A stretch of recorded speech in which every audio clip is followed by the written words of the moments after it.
हर हर महादेव, जय शिव शंभो। एक बार फिर से स्वागत है दोस्तों हमारे इस भक्ति चैनल में।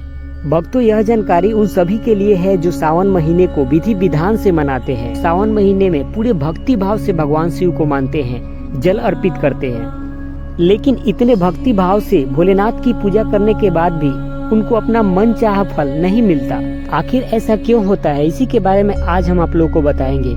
इस पर गुरु जी का क्या कहना है, पूरा विस्तार से हम आप लोगों को बताएंगे। उसके बाद से भगवान शिव का कृपा आप पे बना रहेगा और आप जो भी मांगेंगे आपकी हर मनोकामना पूरी हो जाएगी। भक्तों, जैसा कि आप जानते हैं कि इस समय सावन का पावन महीना चल रहा है।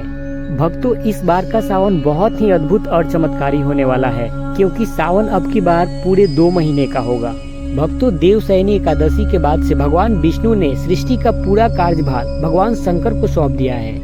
भक्तों, आप सभी तो जानते ही हैं कि भोलेनाथ कितने भोले हैं।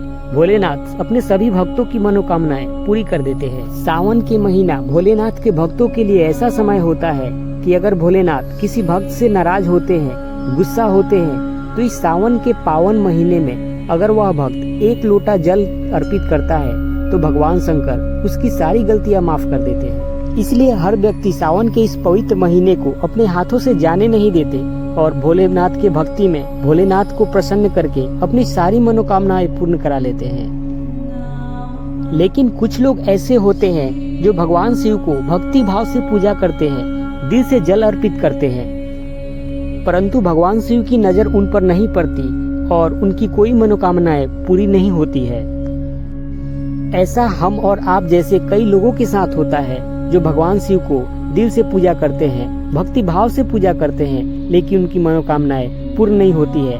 ऐसा इसलिए होता है कि कभी न कभी जाने अनजान में अपने से कोई गलती हो जाती है तो भगवान शिव उससे नाराज हो जाते हैं और नाराज होने के बाद फिर दोबारा भगवान शिव का नजर उस व्यक्ति पर नहीं जाता है। अगर भक्तों आपके साथ भी ऐसा ही होता है तो अब ध्यान से सुनिएगा, इसको कैसे दूर किया जा सकता है, भगवान शिव का नजर अपने तरफ कैसे किया जा सकता है। तो ध्यान से सुनिएगा दोस्तों। गुरु जी कहते हैं कि भगवान शिव का ध्यान अपने तरफ आकर्षित करने के लिए एक ही उपाय है।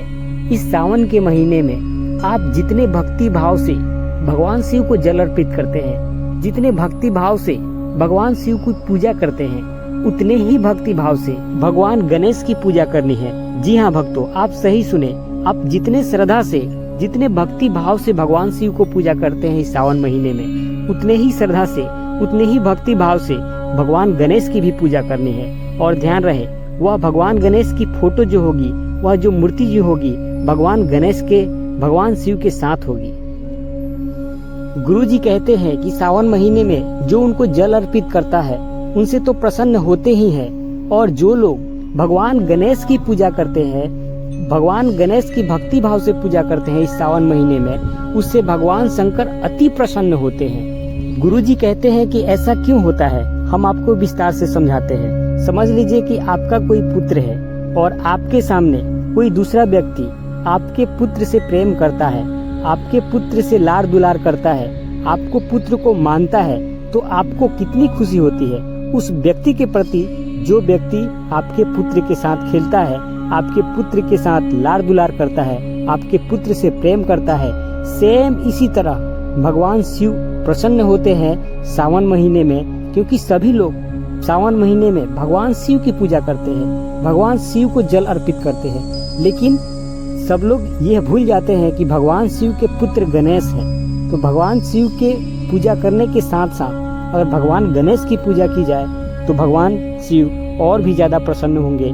और सेम ऐसे ही होता है कि सावन के महीने में भगवान शिव को ऐसा महसूस होता है कि हमारी पूजा करने वाले, हमें जल अर्पित करने वाले हमारे परिवार को भी देख रहे हैं और हमारे गणेश जो उनके पुत्र हैं उनकी भी पूजा कर रहे हैं। तो ऐसा भगवान शंकर का ध्यान भटकता है और उस व्यक्ति पर ज्यादा प्रसन्न होते हैं जो सावन के महीने में, जो सावन के इस पवित्र महीने में भगवान गणेश की भी पूजा करता है। तो भक्तों, मुझे विश्वास है कि यह बात आपको समझ में आ गई होगी।